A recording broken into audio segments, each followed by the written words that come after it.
Hello, Susanne Müller, Zantop, CEO Positions. Hi, I'm Stefan Oeber. I'm Vice President and General Manager for Skype Telecoms.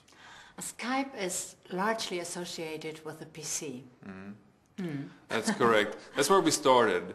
So Skype started as a software for people to call each other for free over the internet, from PC to PC. And we built on that position for a long time, and we created something that we think is a much better experience than a phone. So in addition to voice, we add presence, so you can see if that person on the other side that you want to call is online. And that is very valuable at many times. You know, if you have a business contact in another part of the world and you know it's outside of office hours, but you see that light shining green, you can take that call then. So voice and presence, they're the basics of the Skype service on the PC.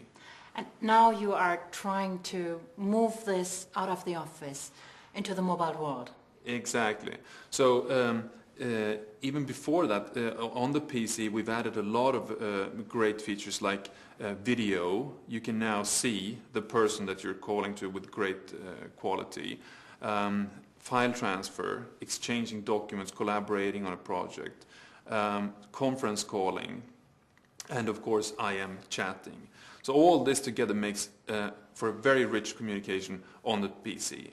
But like you say, for a lot of people, mobility is important, and we find more and more as we move to the mass market users that they find it a little bit awkward to talking to the computer, and especially being confined to booting up the computer every time you want to make a call, because of course people don't keep the computer turned on all the time.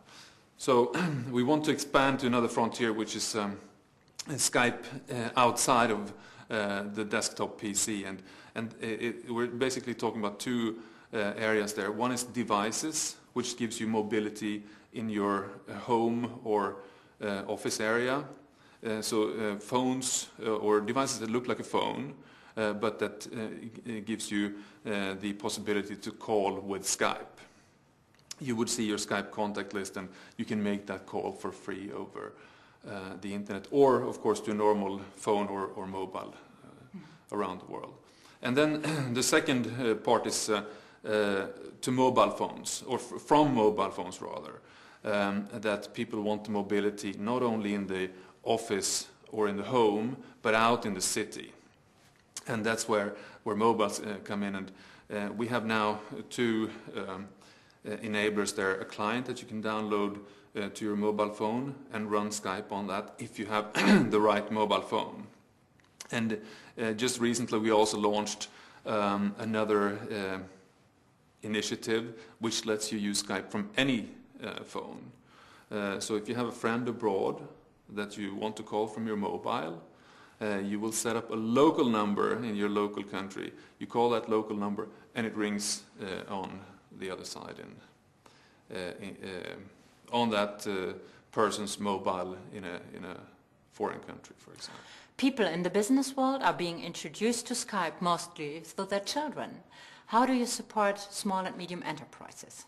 Yeah, so we know from talking to our users that it's spread from, like you say, kids and early adopters to business users already a long time ago, and we know that we have some 30% of our users that are using Skype in a business setting already today.